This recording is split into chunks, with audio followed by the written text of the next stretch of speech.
শেষ হয়ে গেছে বড়দিন। এই দিনটি উদযাপনে ব্যাপক সাজসজ্জার প্রধান উপকরণ ক্রিসমাস ট্রি। তবে উৎসব শেষে গুরুত্ব কমেছে বিশেষ এই গাছটির। অবিকৃত এসব ক্রিসমাস ট্রি বিক্রেতারা দান করে দিয়েছেন জার্মানির বার্লিন চিড়িয়াখানায়। দেশটির এই বাৎসরিক ঐতিহ্য দর্শনার্থীদের আনন্দ দিয়েছে।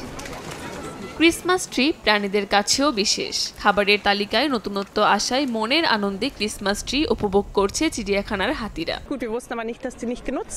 আমরা প্রথমে বুঝিনি যে এগুলো অব্যবহৃত। যেহেতু গাছগুলো কেটে ফেলা হয়েছে, অন্তত প্রাণীদের খাওয়ানো হচ্ছে। বিষয়টি খুবই ভালো।